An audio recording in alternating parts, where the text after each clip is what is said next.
Hi, everyone. Sunny Reads here. Welcome to my podcast. It's Friday, January 31st. And wow, there's been quite a few things going on, as you all know. And you know how I just like to poke fun at the media news outlets for things that are reported, as we are constantly bombarded with headlines to line our head with thinking shaped by the men and women in the shadows.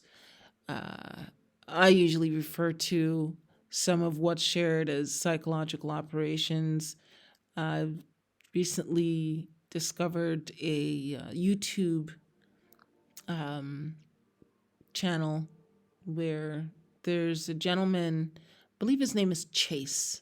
He speaks to this to this topic specifically. He's well versed, and hopefully, I think in another episode I'll be able to speak about him more, and I'll leave a link to his page. But quite insightful he is, very insightful and informative, and helps you identify whether or not you're being tricked into accepting something that's being told by or shared by the talking heads that should be highly regarded in the legacy news media as the voices we should be listening to. And so I'll share another podcast where I reference him. But as I was saying, there's been some very interesting conduct that I've been paying attention to. There's actually a lady I've been following, or a woman. I think those of you who know the story might believe that she is not a lady, and I think after this past week, I will have to agree. But I don't know what the title of this particular podcast should be. I think it's like Mayor's Gone Mad or something like that. Mayor's Gone Wild. Mayor's Gone Mad, featuring a mayor in a small village of a place in Illinois, the village of Dolton. Her name is Tiffany Henyard. I believe she's a 42-year-old mother, single mother, who prior to becoming the mayor was a trustee for about 8 years. And since she was sworn in as mayor back in 2021, I believe, it's been nothing but chaos. And I'll leave the link in the description to not one, but 2 documentaries done about it. Her tenure as mayor. She's also the Thornton Township Supervisor. And this woman, as Thornton Township Supervisor, is under scrutiny. I guess a lot of it has to do with the board, the village and township trustees, really questioning the way she's mismanaging, misappropriating funds. Her spending is questionable. Her hiring is questionable. I mean, there are processes in place to get proper approvals, background checks, the application process, reviewing vendors, things of that nature. She doesn't follow any of them. And I've been amazed at what I've been seeing over the years regarding this woman. And I guess the whole point of me sharing this podcast about her today is discovering that having the opportunity to make a salary, a 6-figure salary, close to $350,000 a year USD, and I guess that includes all incidentals, or maybe it doesn't. But I was able to surmise from the data I was able to pull from government's websites in that region that she's close to $400,000 a year. She's hired her boyfriend, who gets 130,000 K a year, which recently, I think as of within the last 2 days, will be on administrative leave. And that's not surprising, especially when you're working in a capacity to provide reports and monthly or quarterly updates, and there's nothing available to research what you've been doing. With a salary like that, it's just scandalous. But I wanted to bring this to attention. I summarized some key points here on Mayor's Gone Mad, or Mayor Gone Mad, a mayor's madness. It's not really a new thing. I'm going to just step back. Actually, no, forward. Let me say this first. So this mayor is part of, I think they're just a petty theft gang. They're not even a gang. Like, they're a petty theft crew of wannabe gangsters who, it appears to me that they want to use manipulation, bullying tactics. They kind of want to be this New Jack City Nino Brown hood group. And it appears to me that the majority of the residents, her constituents, don't seem to be afraid of her. So that's actually pleasing to see. I don't believe that many people take her seriously. You can see in the recent last meeting that was held, and that's what I want to talk about. There will be no visuals because this is a podcast anyway, and there are dozens of video that you can go and see. Many of the Legacy News reports on YouTube will show you the brawl that broke out in a recent meeting. I mean, kicking and fighting and punching. You know, one of this mayor's goons was standing on a table and smashed one of the flat screen TVs in the room. I mean, this was absolute chaos and mayhem, unlike anything I have ever seen before. But this isn't the first time, and it isn't new. So I will address that. I will address that in this podcast. That's why I'm calling it Mayor's Gone Mad. But public officials sometimes, they lose it. They lose their minds. And I think when narcissists, individuals who can't get their way or they're losing control, they act badly. They act very badly. And it's unfortunate because many people are screaming, where's Governor Pritzker? Like, what's the governor supposed to do? I mean, the system is designed so that, when someone is voted into office, it really isn't easy to get them out. And I agree that in some instances, it should be very easy to get them out.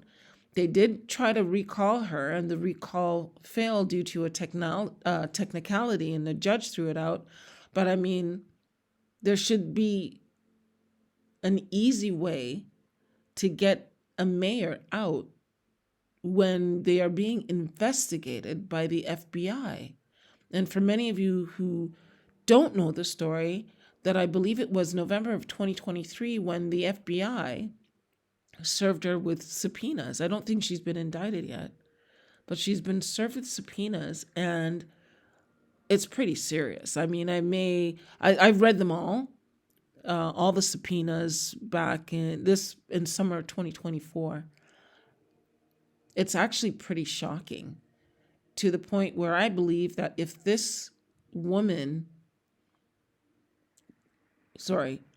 when this woman is finally picked up and arrested by the feds, she will be faced with many charges and will likely serve a minimum, or at least she may be slapped with a 20 to 25 year minimum sentence. It's not looking good for her. based on what I've been viewing. And now, of course, there are many YouTube channels that I'm pleased to have received information from, but I like to look at the source, the township meetings, and the actual, I believe it's the trustees meetings. There's footage. These are public meetings, and you can see this woman's conduct, and you can hear this woman's conduct. If I can grasp clips of one or two of her audio, you can hear where she is just not articulate. She cannot express herself without fake positive emotion. She feigns interest in her seniors and feigns interest in the children. In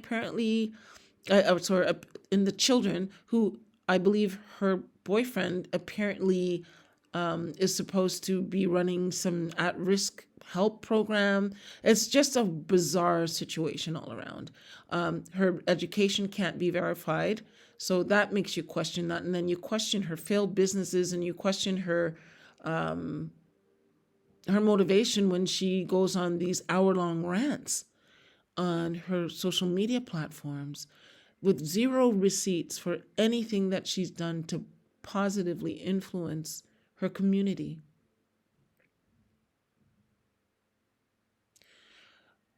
It's really sad. I will not talk to race. I won't, because I believe that that's just a mind control psychological operation that they've got people tricked into thinking what some of the world's problems are about. It is good versus evil, or evil against good. That is it. There are very bad people who have a platform, and they conduct themselves in a certain way that unfortunately the good people are affected by it. And I wouldn't say good people are being victimized, but in many instances, there are many cases of good people, specifically to this community, they're being traumatized by this woman. I mean, absolute traumatized. It's almost as though if there are secret puppet masters in the shadows that are manipulating and orchestrating this thing, they're likely having a very good time watching people spiral out of control, including her.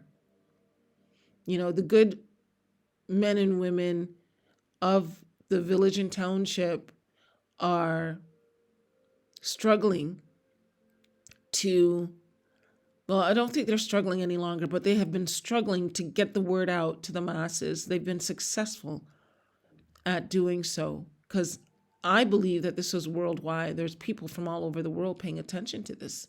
No, we haven't seen the story on CNN yet, but I mean, I can assure you that, you know, the local Fox News, ABC, and NBC networks, I believe WGN, they've all picked it up. And you can see, I've noticed over the years that the group of media or the reporters in attendance have almost tripled since when the story broke.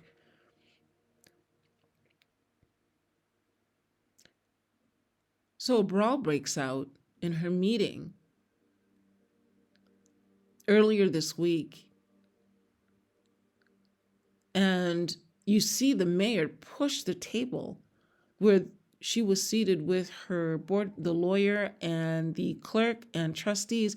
She kicks off her shoes and goes flying through the room into the fight. And some of these men are like, 5'9", 6 feet, 6'1", 6'2".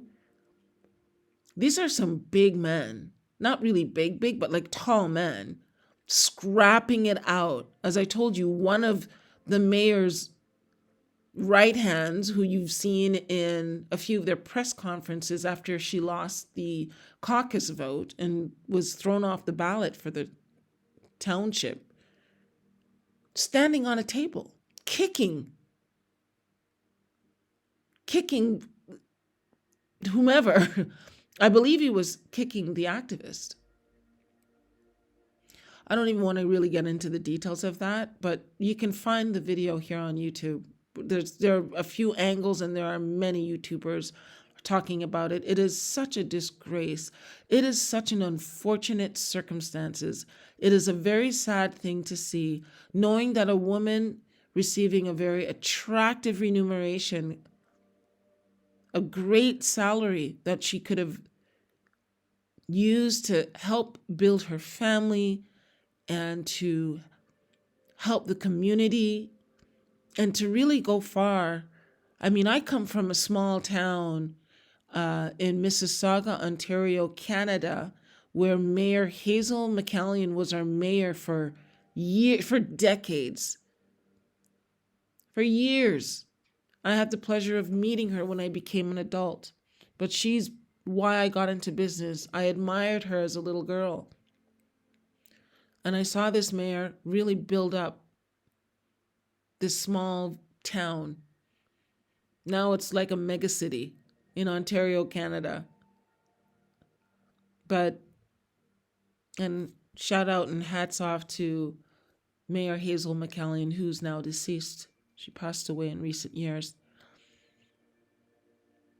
But when you look at Mayor Tiffany Henyard and watch her behavior and her conduct and watch her in a fight, flying down across the room and jumping into a fight, and you can see her bashing one of the, I guess it's the advocate who's called her the B word after she herself has referred to herself as the B word in meetings. Again, this is all verifiable information. She's, I know there's a few YouTubers who have played the content, those meetings. They've highlighted the content when she calls herself a pit bull in a skirt. And she's made reference to herself in that way on numerous occasions. But for whatever reason, I guess the hammer is about to drop. And, being forced off the ballot for the township, and all her court cases either getting dismissed or judges ruling against her. It just looks like it's coming to the end and to the close of an era, of what I believe to be a very dark era for the people of the village of Dolton and the township. I'm actually relieved that it is almost finally over. But I want to share something with you. I don't know what everyone's age group is. The people that are reporting on it, talking about they've never seen anything like this ever before. But I can share with you that in South Korea, back in July 22nd to be exact, 2009, legislators engaged in a massive brawl. And this brawl was over media reform bills. And the confrontation included lawmakers using physical force and objects to express their opposition, resulting in injuries and widespread media coverage. These incidents underscore the intense passion and deep-seated disagreements that can arise in political settings. While such physical confrontations are relatively rare, they highlight the challenges of maintaining decorum in legislative bodies worldwide. Back in 2014, in the Ukraine, a scuffle broke out in the Ukrainian parliament when members of opposing parties clashed over the country's political direction amid tensions with Russia. The altercation involved numerous lawmakers, highlighting deep divisions within the government. That was back in 2014 in the Ukraine, and we all know how that turned out. In 2023, I don't know if this turned out to be a brawl, but I know tensions were flared in January. Oh, this was January 6, 2023. There's something about the United States in that date. During the prolonged House Speaker election, tensions flared when Representative Mike Rogers was restrained. He attempted to confront Representative Matt Gaetz and other Freedom Caucus members. Gaetz, he and other Freedom Caucus members had been blocking Kevin McCarthy's bid for the speakership. I actually think I remember that. This led to heightened emotions on the House floor. I think I recall that. In Turkey, August 16th, 2023, a significant brawl erupted in the Turkish parliament after an opposition lawmaker criticized the president. President Recep, I like calling him President Recep. The confrontation escalated into a physical fight among several members.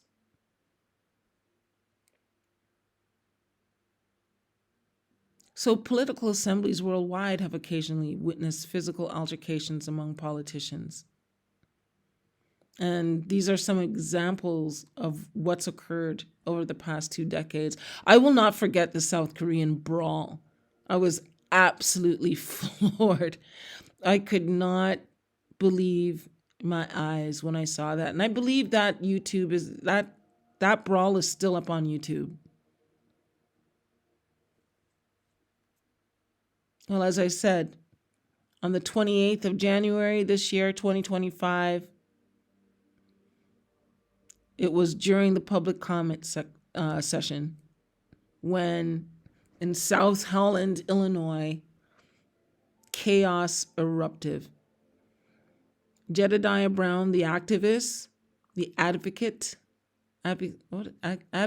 advocate, he directed a derogatory term to Miss Henyard, Mayor Henyard, Supervisor Henyard. And all mayhem broke out, chaos ensued, and this led to this physical altercation. And it reportedly, apparently, Mayor Henyard herself was injured. I mean, I haven't seen the injury, but there are other news platforms that are reporting that she's been harmed. She's been injured. Which is unfortunate because, the incident overshadowed what was a productive meeting. The board approved the township's tax levy ordinance and insurance because there was a prolonged government shutdown, which many of us, and this is my opinion, out of spite, it seemed like, Tiffany Henyard was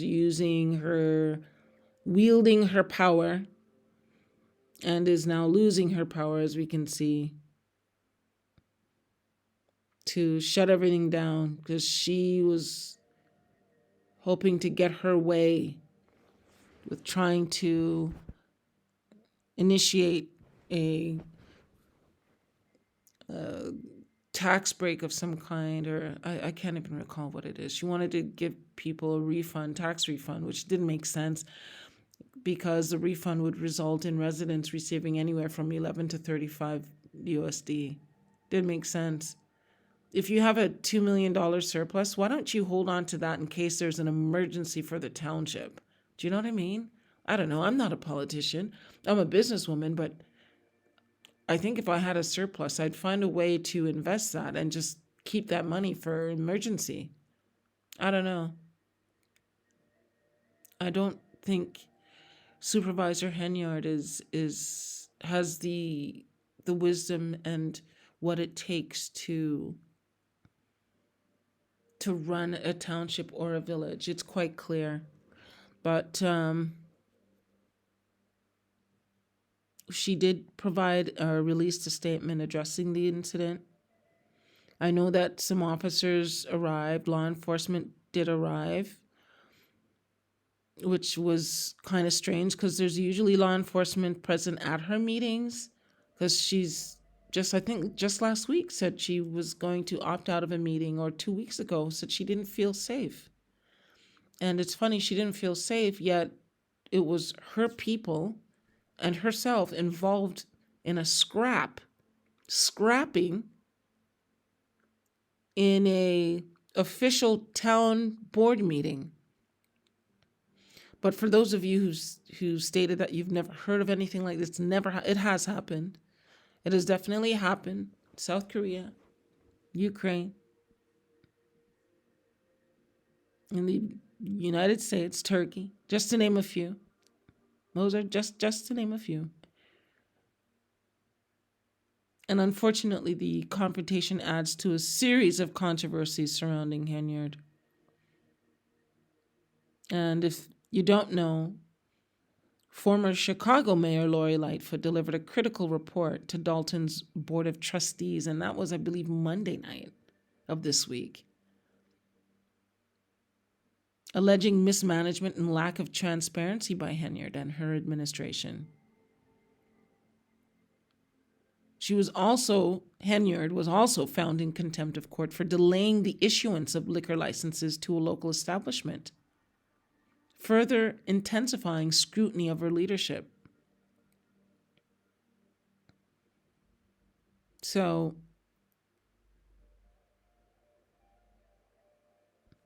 we're hoping that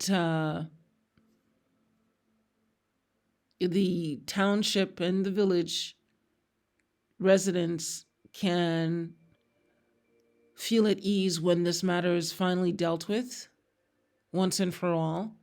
Like, as of now, there are no records that Dolton Mayor Tiffany Henyard, has been formally indicted by the FBI, but she is under federal investigation for alleged financial misconduct and corruption. And as I mentioned before, the FBI has served subpoenas relating to these allegations. And I think it's just a matter of time. But as of right now, today, Henyard has not been formally charged with any federal crimes. But I can tell you that there's definitely been several mayors who have recently faced charges related to corruption and financial misconduct. Notably, Eric Adams in September of 2024. Mayor Eric Adams was indicted on 5 federal public corruption charges, including bribery and wire fraud. And the indictment alleges that Adams' acceptance of over $100,000 in bribes from Turkish officials in exchange for using his influence to expedite the opening of the Turkey Center in Manhattan. These bribes reportedly included luxury travel, benefits, and other perks. Hey, just like Tiffany Henyard. Adams pleaded not guilty to all charges. Another example is former Oakland Mayor Sheng Tao. She's been recalled. This was earlier this month in January 2025. Former Oakland Mayor Sheng Tao, along with 3 others, was charged with bribery in a sprawling corruption probe. The charges allege that Tao accepted bribes in exchange for political favors during her tenure as mayor. She's denied the allegations and is currently awaiting trial. Once again, cases like this highlight ongoing concerns about corruption and ethical misconduct among public officials. It definitely underscores the importance of transparency and accountability in government to maintain public trust. And I think that, part of why the activist Jedidiah Brown was so heated in his public remarks prior to the throwdown in Thornton is because there isn't any transparency. And I think residents are just tired, they're worn, and they're just exhausted and just are looking forward to the close of this chapter so these residents can move on with their lives. And can Tiffany Henyard recover from this? She can. I mean, she just doesn't seem to have the personality to really want to, unfortunately. She's had so many opportunities to come clean, to show receipts, to be transparent. But listening to former Mayor Lori Lightfoot's report last week, Monday, or this past Monday, just kind of underscored and highlighted the nefarious ways this mayor was trying to ice out the board and keep the trustees from really knowing what's going on. Mind you, we've seen her spend lavishly, and you can see her parties online, but I think it's time for her to exit public office and take her goons with her and maybe get into some party planning in prison.